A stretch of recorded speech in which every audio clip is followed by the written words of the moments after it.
Hello, curious minds. Imagine for a second an immense, ancient tree. It has a thick trunk, deep roots burrowing into the earth, and branches stretching toward the sky in a perfect hierarchy. For centuries, we have been told that knowledge and life work exactly like that. We have been taught that everything must have a single origin, a central truth, and an immovable order. But what if that image were a mental prison? What if reality doesn't look like an orderly tree, but like wild grass growing between the cracks in the pavement, connecting in invisible ways? Today we are going to explore the universe of Gilles Deleuze, a French philosopher who dared to take Western thought and turn it completely upside down. Deleuze didn't want us to think in straight lines, but in open maps. In lines of flight and in explosions of pure creativity. His philosophy is a toolbox for dynamiting the structures that limit us. We are going to talk about the rhizome, the body without organs, and why your desire is not a lack, but a factory of reality.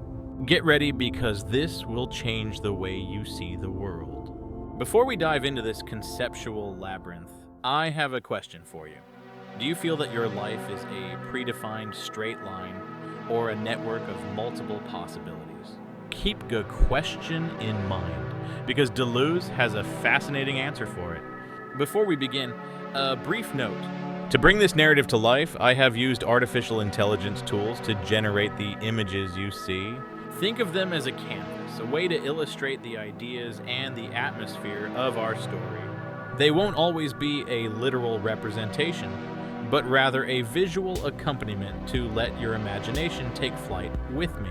I truly hope you enjoy it. To understand Deleuze, we must first place ourselves in France during the second half of the 20th century. While many philosophers were obsessed with language or history, Deleuze was interested in something more vital, the creation of the new. He hated sterile debate.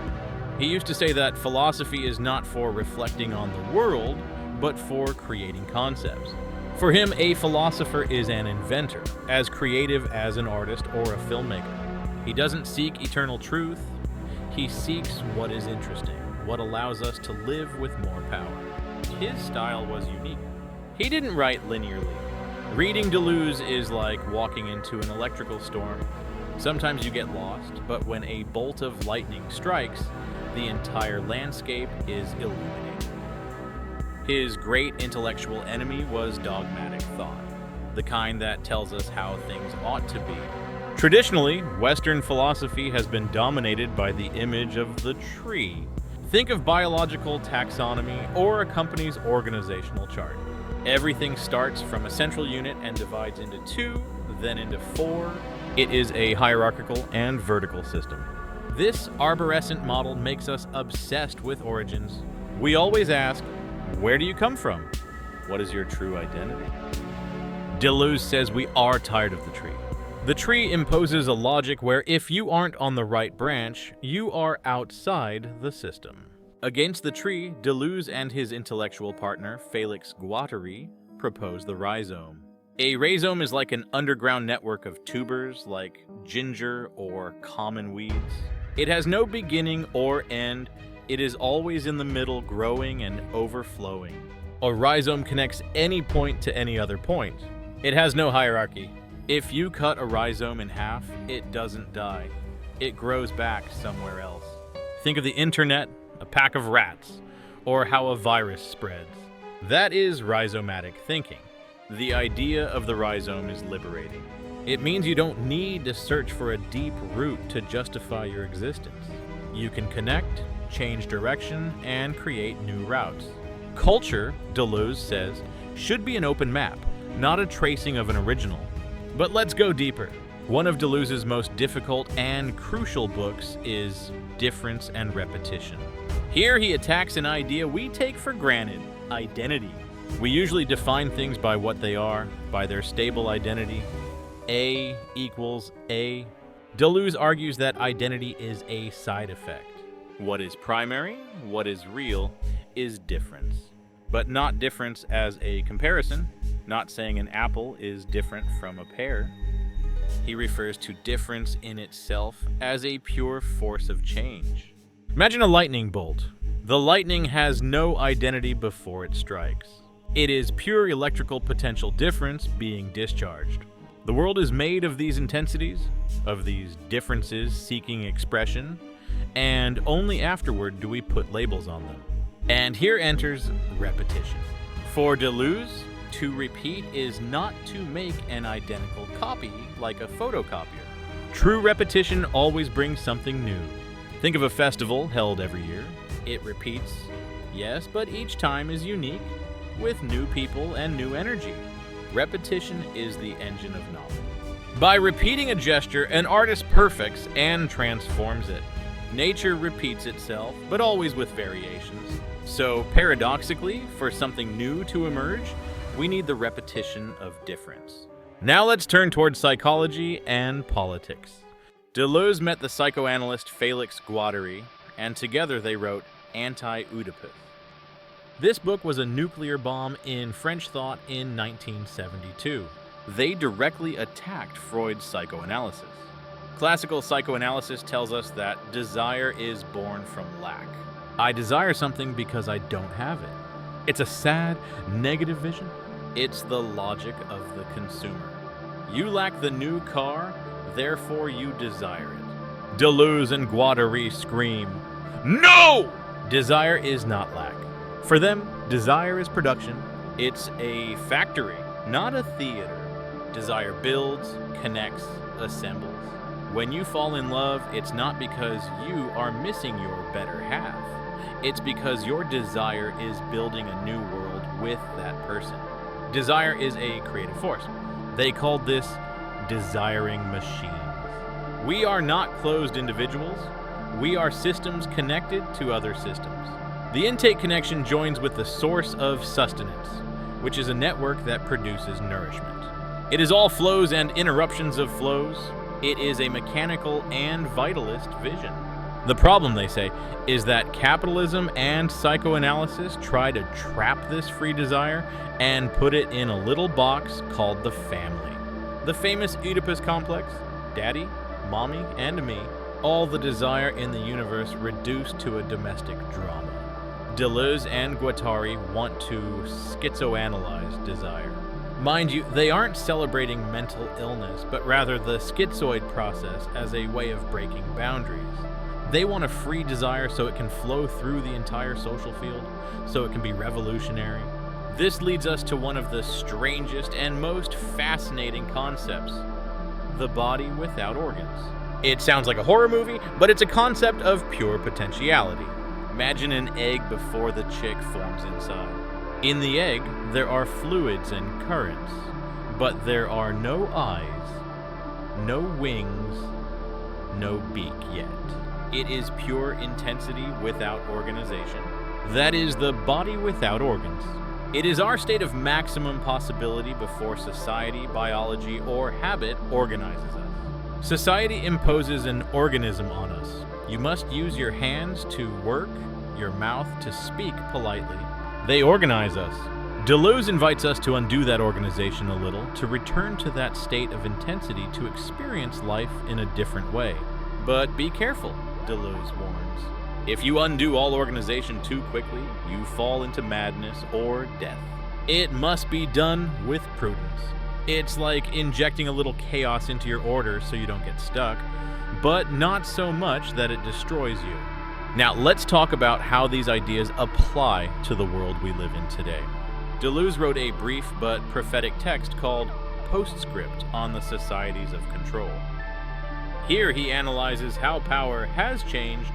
Before, we lived in disciplinary societies, as Foucault described. Power worked by locking you up.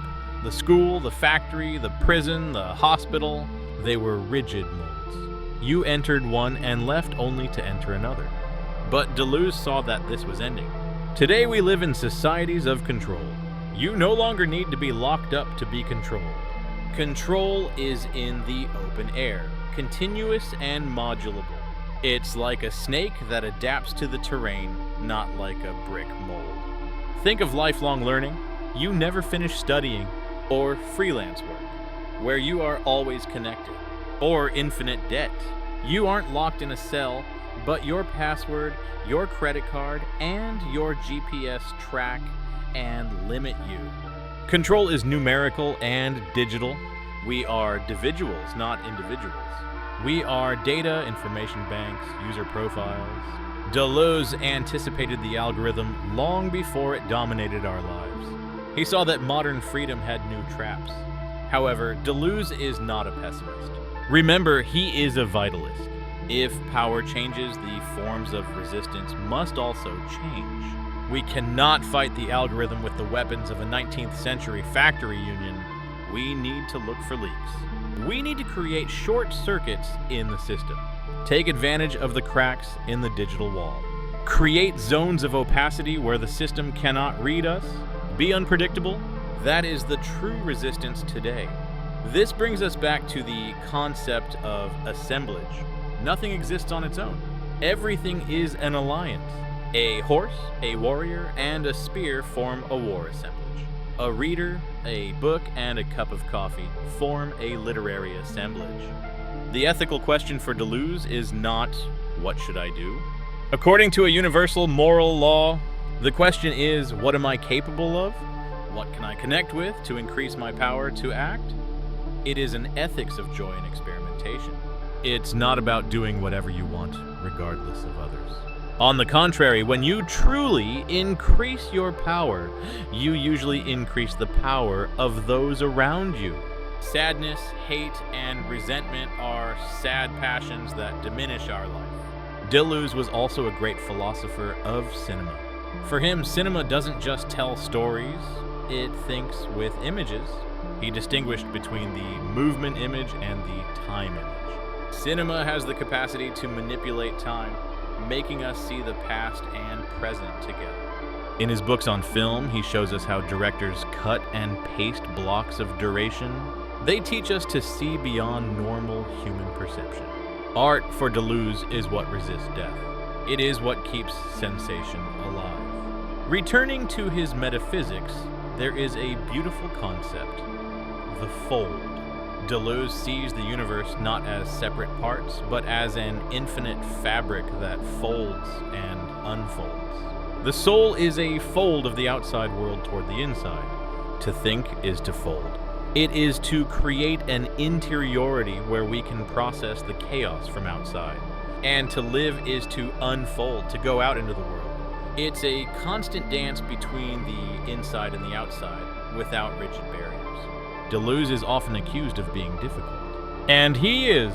But he said that a philosophy book should be, in part, a kind of science fiction. It must invent words for things that do not yet exist. We shouldn't fear not understanding everything at first. You should read him like you listen to music. You don't stop to ask what every note means. You let yourself be carried by the rhythm, by the accelerations, by the themes that return. If a concept doesn't work for you, leave it and move to the next. Take what you need.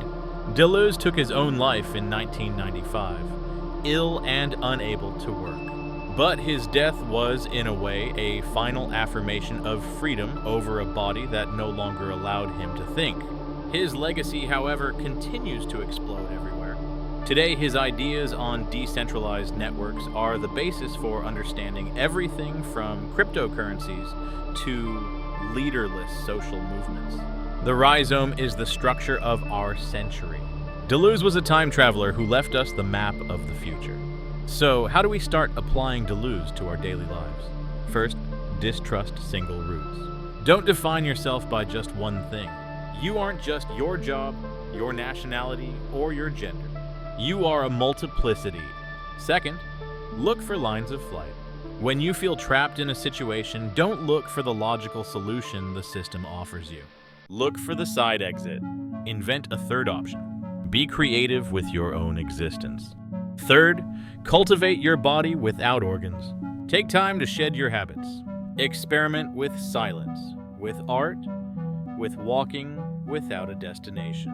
Reclaim your capacity to feel intensely before organizing yourself again. Fourth, become a rhizome. Connect things that apparently have nothing to do with each other. Read biology if you are an artist. Learn cooking if you are an engineer. The brightest ideas arise at unexpected crossroads, on the borders between disciplines. And fifth, affirm life. Deleuze hated resentment. Don't waste time judging others or complaining. Create. Produce. Love. Life is too short to be a sad copy of what others expect of you. It's fascinating to think that a man who spent his days among dusty books was able to see so clearly the digital and connected madness we would live in. His philosophy is a weapon against passivity. Deleuze teaches us that thinking isn't something that only happens in the head.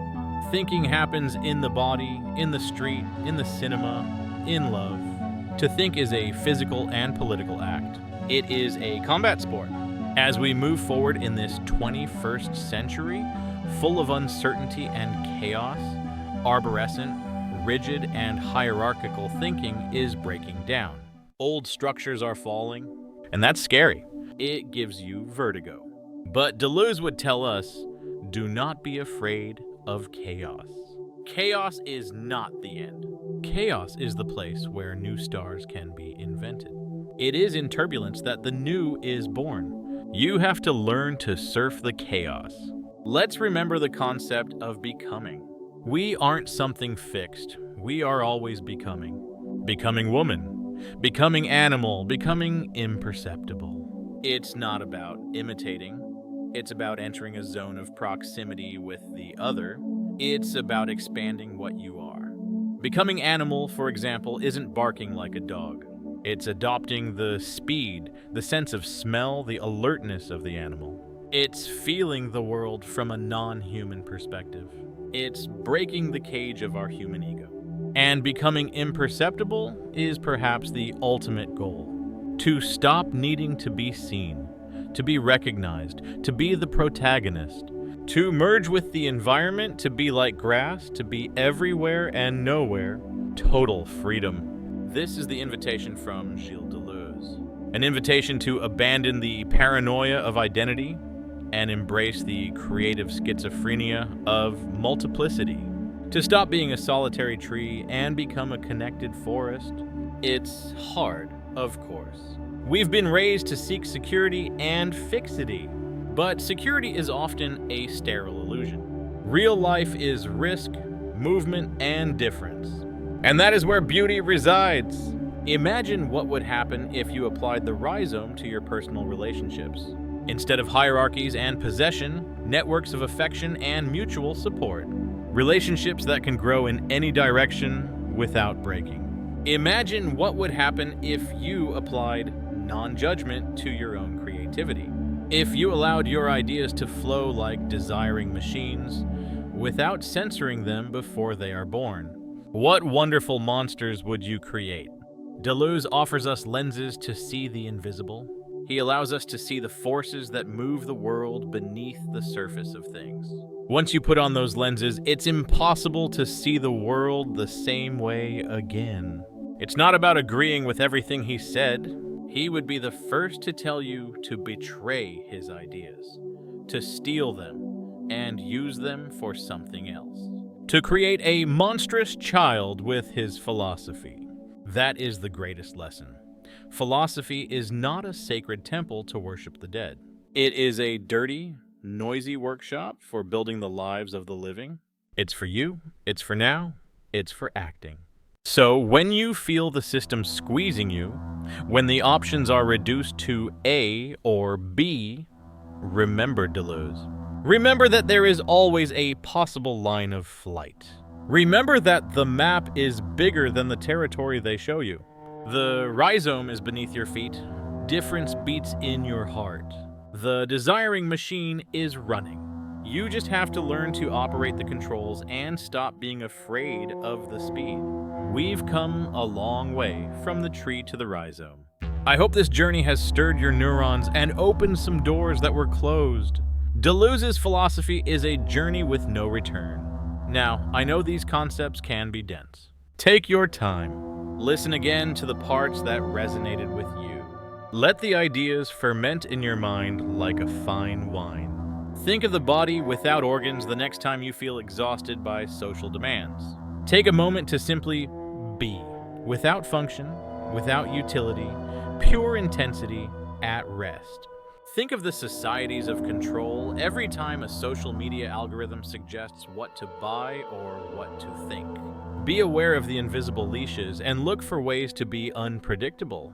Think of the event. For Deleuze, an event isn't just something that happens. It's a rupture in time that changes the meaning of everything. Be alert to those moments and have the courage to be worthy of what happens to you. Philosophy serves to sadden fools and liberate free spirits. Deleuze fulfilled that mission in spades. He left us a legacy of tragic joy, of fierce vitalism. Don't look for perfect coherence in your life. Look for resonance. Look for what makes you vibrate. Find your own note in the symphony of chaos. And above all, never stop creating. Concepts, art, relationships, spaces. Creation is the only real resistance against death and stupidity. To create is to resist. Gilles Deleuze taught us that thinking is an adventure. And like any adventure, it has its dangers. But the reward is a broader, richer, and deeper life. If you've made it this far, it's because you have that thirst for understanding complexity. That curiosity is your best tool. Protect it. Don't let the world blow it out. In short, we are multiplicity. Desire produces reality, control is the new prison, and creativity is the key. 4 pillars to support free thought. Thank you for joining me in this deep dive. It has been a challenge and a pleasure to break down these ideas for you. Philosophy is alive as long as we keep discussing it. If this video has made you see the world a little differently, if it has given you a new mental tool, then the effort has been worth it. Don't forget that knowledge is a rhizome. This video, which is only one entry point. Connect it with other books, with other experiences, make your own network grow. And remember Deleuze's phrase, there is no need to fear or hope, but only to look for new weapons. Go and find your weapons. Which concept blew your mind the most? The rhizome? The body without organs? Let me know in the comments. I love reading how these ideas resonate with you. If you want to support this kind of rigorous and deep content, you know what to do. Subscribe, hit like, and share this rhizome with someone who needs to hear it.